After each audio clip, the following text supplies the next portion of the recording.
Halo adik-adik semua, selamat datang di channel Anak Terang Ministry. Di video kita kali ini, kita akan mendengarkan cerita Alkitab dengan tema What can I give to God? Apa yang dapat aku berikan untuk Tuhan? Sebelumnya, kamu ajak kita untuk membacakan satu ayat firman Tuhan yang terambil di dalam Roma 12 ayat yang ke-1. Karena itu saudara-saudara, demi kemurahan Allah aku menasihatkan kamu, supaya kamu mempersembahkan tubuhmu sebagai persembahan yang hidup, yang kudus dan yang berkenan kepada Allah. Itu adalah ibadahmu yang sejati. Anak-anak semua, sekarang kakak mau ajak kamu untuk bermain tebak-tebakan. Sebelumnya kakak mau tanya, kira-kira siapakah orang ini?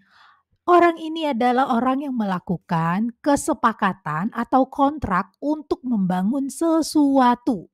Wah, ayo, ada yang bisa jawab? Dan jawabannya adalah orang itu adalah kontraktor. Betul. Orang kontraktor itu bertugas untuk membuat kesepakatan membangun sesuatu. Nanti yang bangun itu adalah tukang bangunan, tetapi kontraktor itu adalah orang yang merencanakan. Kira-kira apa saja yang dibangun oleh kontraktor? Kita akan bermain tebak-tebakan. Oke, tebak-tebakan ini tentang apa saja yang dibangun oleh kontraktor. Nanti kakak akan memberikan satu gambar yang terpotong, nanti kamu harus menebaknya ya. Yang pertama, bangun apakah ini? Kira-kira kontraktor bangun apa? Dan jawabannya adalah ya, jalanan. Berikutnya. Nah, kalau yang ini kira-kira lagi bangun apa ya? Kita lihat jawabannya adalah rumah sakit. Betul. Berikutnya, bangun apakah ini? Wow, udah terlihat lumayan jelas ya. Dan jawabannya adalah hotel. Betul. Berikutnya, bangun apakah ini? Dan jawabannya adalah restoran. Berikutnya, terakhir dan paling susah. Kita lihat. Bangun apakah ini? Dan jawabannya adalah gereja. Betul sekali. Nah, itulah bangunan-bangunan atau jalanan yang dibangun oleh seorang kontraktor. Nah, anak-anak, dalam cerita Alkitab kita pada hari ini diceritakan kalau bait Allah yang pertama itu bukan dibangun oleh kontraktor loh, tetapi dibangun oleh seorang raja. Wah, siapakah raja itu dan bagaimana ya bait Allah itu dibangun? Kita dengarkan cerita Alkitabnya bersama-sama. Cerita Alkitab kita terambil di dalam 1 Raja-Raja 6 dan juga 2 Tawarik 3 ayat 1 sampai yang ke-14. Nah, diceritakan ada seorang raja, yaitu Raja Salomo. Raja Salomo ini dipercayakan Tuhan untuk membangun bait Allah atau kita sekarang sebutnya sebagai gereja. Nah, jadi membangun bait Allah ini adalah sebenarnya impian dari ayahnya, yaitu Raja Daud, tapi tidak bisa terwujud. Jadi Tuhan menginginkan Raja Salomo, anak Raja Daud yang membangun bait Allah. Jadi Raja Daud itu menyampaikan impiannya kepada anaknya. Dia berkata, "Aku sebenarnya ingin membangun bait Allah, tetapi Tuhan yang memilih kamu. Tuhan telah memilih kamu untuk membangun bait Allah tersebut." Nah, kita lihat ya. Jadi sebenarnya Raja Daud punya hati untuk membangun sesuatu bagi Tuhan, yaitu bait Allah. Tetapi Tuhan berkehendak lain ya. Nah, Daud tetapi tidak berkecil hati, justru dia semangat banget untuk membimbing anaknya Salomo supaya dia bisa membangun bait Allah yang baik, yang megah, yang indah kepada Tuhan. Jadi Daud memberikan kepada Salomo rancangan untuk bait Allah. Terus dia kasih tahu juga berbagai perabot yang harus digunakan. Berbagai rancangan ini disampaikan Tuhan langsung kepada Raja Daud loh. Dan Raja Daud kasih tahu kepada anaknya Salomo. Dia berkata, ini dana bangunan dan ruang-ruangnya nanti seperti ini ya. Wah, perabot dan peralatannya nanti kamu harus pakai yang kayak begini ya. Wah, jadi Raja Daud memberikan panduan-panduan dan bimbingan kepada anaknya. Dan ketika di akhir hidupnya saat Raja Daud sudah tua banget ya, sakit-sakitan, jadi hidupnya sudah tidak lama lagi, Raja Daud mengingatkan dan menguatkan Salomo. Dia berkata, Salomo anakku, Tuhan telah memilihmu untuk membangun rumah baginya. Jadilah kuat dan berani. Ikuti semua perintahnya dengan setia dan dia akan menyertaimu dalam setiap langkahmu. Jadi Raja Daud menguatkan Salomo. Salomo itu mungkin ada keraguan dan ketakutan, tetapi dia menolong Salomo, mengingatkan Salomo untuk tetap kuat dalam Tuhan. Tuhan yang akan menyertai dia. Nah, makanya setelah Daud meninggal, Salomo akhirnya resmi menjadi Raja Israel. Dan kamu tahu, Tuhan memberikan hikmat, kekayaan, dan kedamaian pada pemerintahan Salomo. Wah, Tuhan baik banget ya, sangat menyertai dan memimpin kerajaan yang dipimpin oleh Raja Salomo.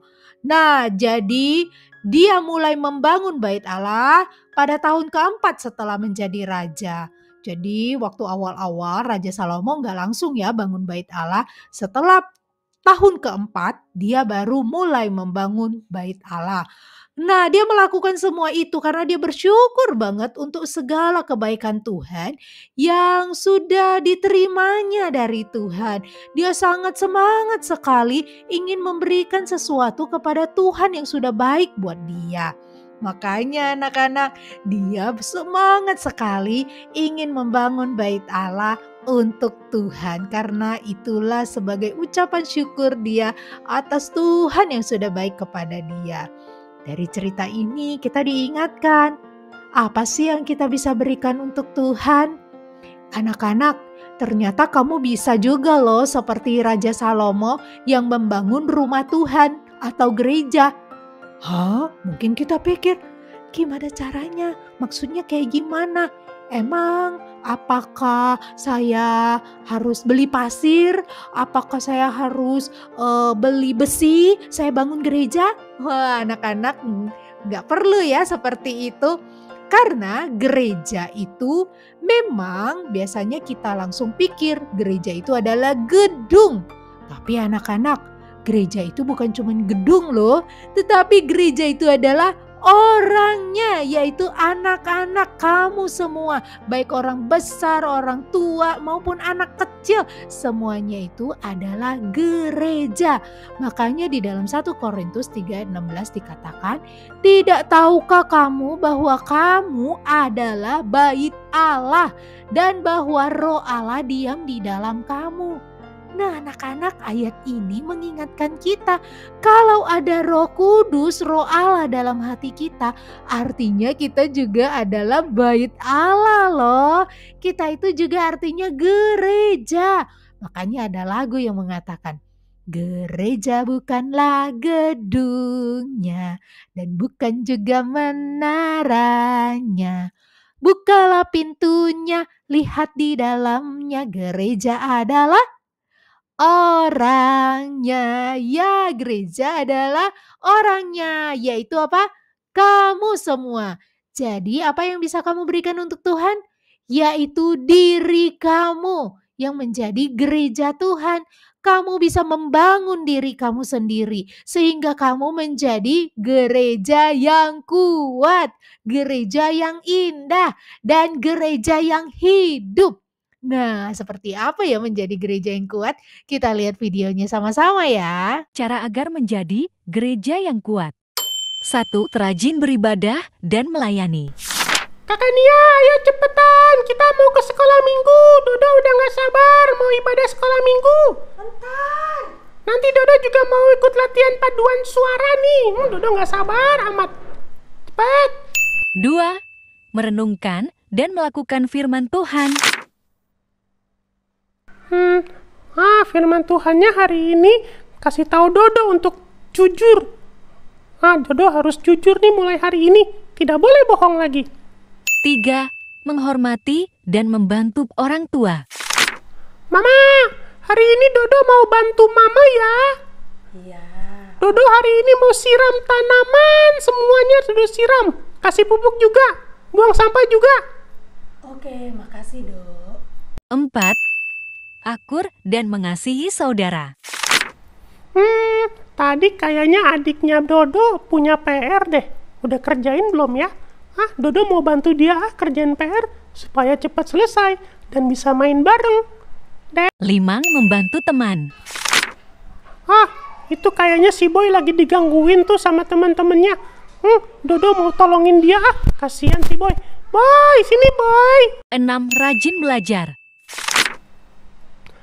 Dodo bersyukur Dodo bisa naik kelas. Sekarang di kelas yang baru Dodo mau rajin belajar. Pokoknya Dodo dapat nilai yang bagus. Nah, anak-anak, dari sini kita diingatkan ya untuk bisa memberi sesuatu buat Tuhan. Yaitu beri apa? Beri dirimu untuk menjadi gereja yang kuat. Lakukanlah hal-hal yang bisa menolongmu untuk mempersembahkan diri buat Tuhan menjadi gereja yang kuat.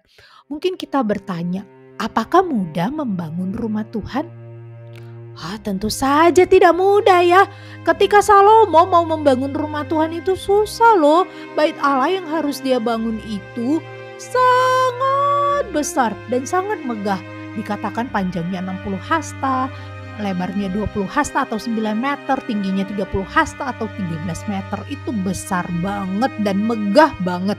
Bahkan harus dibuat dari emas, permata, dan bahan-bahan kayu yang bagus. Wah, pasti banyak tantangan yang dia hadapi ketika membangun bait Allah. Dia mungkin berpikir, aduh biayanya sangat besar sekali, kan harus pakai emas, permata, aduh kayu-kayu yang ada di tempatku ini tidak cukup bagus, aduh banyak yang harus diselesaikan, bisa selesai enggak ya? Terus dia berpikir lagi, aduh perlu ribuan pengrajin, terampil, terus tukang kayu, tukang batu, terus banyak tenaga yang harus dibutuhkan. Aduh, apakah ada? Apakah bisa tersedia? Anak-anak, pasti nggak mudah ya ketika kita mau memberi sesuatu buat Tuhan. Betul sekali. Ketika kamu ingin menjadi gereja yang kuat dan ingin memberi sesuatu buat Tuhan, kadang-kadang kita bisa menemui tantangan juga loh dan banyak kesulitan. Makanya diperlukan keberanian, perlu disiplin, perlu sabar, perlu berkorban. Aduh, susah sekali. Seperti yang akan kita lihat dalam video berikut ini. Apa saja tantangan untuk menjadi gereja yang kuat? Kita lihat sama-sama ya. Tantangan atau kesulitan menjadi gereja yang kuat. 1. Maunya senang-senang saja. Ini banyak amat sih bacaannya. Dodo kapan mainnya? Dodo udah pengen main game. Udah lama Dodo gak main. Apa Dodo main aja ya sekarang ya? 2. Banyak godaannya. Ayo tembak. Awas. Waduh bahaya tembak. Udah baca Alkitab renungan belum? Nanti. Awas. Dodo lagi sibuk main. 3. Kurang sabar. Ya ampun, pusing amat. Susah ngajarin adiknya Dodo. Susah amat ngertinya. Dodo ajarin lagi atau enggak ya? Emosi. 4. Takut dapat hukuman. Aduh, gimana nih? Dodo susah deh kalau jujur. Soalnya kan nilai ulangan Dodo jelek. Nanti dimarahin mama kalau Dodo kasih tahu. Duh, gimana ya? Ada banyak tantangan dan kesulitan. Kamu mau berhenti atau berjuang? Nah, anak-anak, kamu sudah melihat ya video tantangan yang kadang-kadang kita temui ketika kita mau memberi sesuatu buat Tuhan. Memang banyak tantangan dan kesulitan. Tapi pertanyaannya buat kita adalah, Kamu ketika menemui tantangan dan kesulitan, kamu mau berhenti atau berjuang? Nah, anak-anak, apakah Salomo berhenti? Tentu saja tidak. Salomo tidak berhenti. Apa sih yang membuat Salomo tidak berhenti? Kok dia terus mau berjuang? Kita dengarkan ya, apa sih yang terjadi pada Salomo? Nah, Salomo tidak berhenti berjuang karena dia mendapatkan hikmat dan kemampuan dari Tuhan. Tuhan memberikan hikmat kepada Salomo, hikmat yang luar biasa, kemampuan yang baik untuk melakukan sesuatu untuk Tuhan. Selain itu, Salomo juga mendapatkan dukungan dari ayahnya. Jadi, ayahnya Raja Daud itu terus mengingatkan Salomo, menguatkan Salomo. Dan bukan hanya itu saja, ayahnya Daud sudah menyediakan uang atau talenta atau uang yang banyak ya, dan juga sudah menyiapkan tembaga, besi, kayu, batu yang sudah sangat banyak. Nah, jadi sudah dikasih modal untuk bisa membangun bait Allah. Bahkan dia sudah mempersiapkan pekerja-pekerja. Jadi nanti dia tinggal cari lagi pekerja yang masih kurang. Nah, jadi bapaknya itu selalu menyemangati, disuruh mulai bekerja karena Tuhan akan menyertai. Selain itu, Raja Salomo juga dapat dukungan loh dari temannya, yaitu Raja Hiram dari Tirus. Jadi sahabatnya ini, Raja Hiram ini mengirimkan kekurangan kayu yang bagus untuk membangun rumah Tuhan. Wah, jadi Raja Hiram itu akhirnya kerjasama ya. Dia mengirim kayu aras dan kayu sanobar sebanyak yang Salomo butuhkan. Jadi kayu itu sangat bagus, wangi. Untuk membangun bait Allah harus pakai kayu yang bagus. Dan dia senang sekali punya teman atau sahabat Raja Hiram yang bisa membantunya. Nah, anak-anak, selain itu Raja Salomo juga mendapatkan dukungan dari negeri seberang loh. Dia itu pekerja yang ahli dalam memahat dan membangun rumah Tuhan. Nah, anak-anak, apa sih yang bisa membuat kamu bisa terus berjuang menjadi gereja yang kuat? Tentunya kamu bisa mendapatkan banyak dukungan ya, dan banyak pertolongan. Salah satu pertolongan yang kamu akan dapatkan itu adalah apa? Tuhan Yesus akan memampukan kamu. Ketika kamu mau menjadi gereja yang kuat, mempersembahkan dirimu untuk Tuhan, kamu tidak berjuang sendirian. Ada Tuhan yang bersama dengan kamu. Ada Tuhan Yesus yang akan memampukan kamu. Selain itu, juga ada keluarga loh yang bisa setia mendukung dan mengingatkan kamu. Mungkin ada papa mama kamu, ada kakek nenek, ada saudara, kakak, adik yang bisa mungkin ingetin kamu untuk rajin ke sekolah minggu, untuk berdoa dan lain sebagainya. Selain itu juga ada guru sekolah minggu yang selalu setia mengajarkan kebenaran buat kamu. Kamu perlu banyak-banyak terima kasih ya sama guru sekolah minggu kamu yang setia. Kita bersyukur kita bisa dapat dukungan loh dari guru kita. Selain itu juga ada teman-teman yang selalu memberi semangat dan mendukung. Bersyukur kan ada teman-teman sekolah minggu yang bisa jadi sahabat kita. Mereka yang bisa memberi kita semangat untuk datang ke sekolah minggu. Jadi kamu juga bisa terima kasih ya sama teman-teman kamu. Nah, anak-anak, Salomo berhasil membangun rumah Tuhan.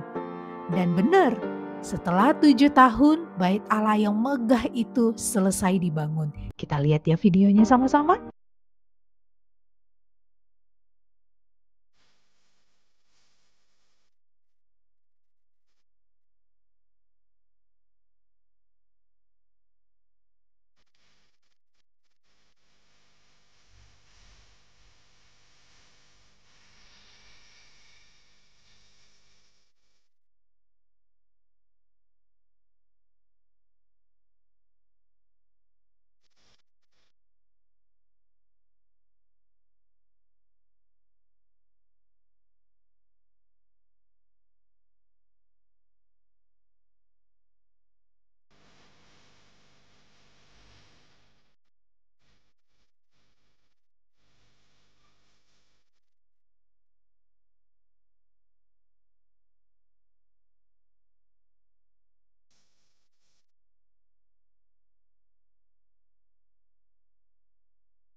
Setelah selesai dibangun bait Allah tersebut, akhirnya ada upacara peresmian dan diakhiri dengan korban bakaran dan doa syukur. Salomo sangat bersyukur sekali karena bisa dipakai Tuhan untuk membangun bait Allah, sehingga banyak orang yang bisa bertemu dengan Tuhan.